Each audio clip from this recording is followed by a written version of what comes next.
മഹാരാഷ്ട്രയിൽ കിണറ്റിൽ വീണ പൂച്ചയെ രക്ഷിക്കാനിറങ്ങിയ 5 പേർ ശ്വാസം മുട്ടി മരിച്ചു. അഹമ്മദ് നഗറിലാണ് ദാരുണ സംഭവം. ഒരാൾ ഗുരുതരാവസ്ഥയിൽ ചികിത്സയിലാണ്. വിശദാംശങ്ങളുമായി മുംബൈയിൽ നിന്ന് ശ്രീനാഥ് ചന്ദ്രനാണ് ചേരുന്നത്. ശ്രീനാഥ്, അതിദാരുണമായ ഒരു സംഭവം, വിശദാംശങ്ങൾ. കൃഷിന ഇന്നലെ വൈകിട്ട് 3:30യോടെയാണ് അഹമ്മദ് നഗറിലെ വഡ്കി ഗ്രാമത്തിൽ നാടിന് നടുക്കി ഈ ദുരന്തമുണ്ടായത്. ഉപേക്ഷിക്കപ്പെട്ട ഒരു കിണറ്റിൽ വീണ പൂച്ചയെ രക്ഷിക്കാൻ സമീപത്ത് തന്നെ താമസിക്കുന്ന കർഷകർ ഇറങ്ങുകയായിരുന്നു. ബന്ധുക്കളായ 6 പേരാണ് പൂച്ചയെ പുറത്തിറക്കാനായി കിണറ്റിൽ ഇറങ്ങിയത്. ഏറെ നാളുകളായി ചാണകവും മറ്റ് അവശിഷ്ടങ്ങളും കിണറ്റിൽ നിക്ഷേപിച്ചിരുന്നു. അതുകൊണ്ട് ബയോഗ്യാസ് നിറഞ്ഞു നിന്ന ഈ കിണറ്റിലേക്കാണ് 6 പേരും ഇറങ്ങിയത്. വിഷവാതകം ശ്വസിച്ച് ഓരോരുത്തരായി കുഴഞ്ഞു വീഴുകയായിരുന്നു.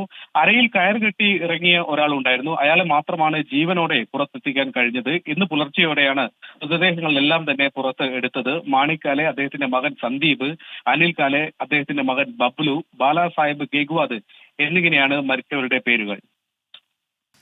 ശരി, മുംബൈയിൽ നിന്ന് വിശദാംശങ്ങൾ നൽകുകയായിരുന്നു ശ്രീനാഥ് ചന്ദ്രൻ.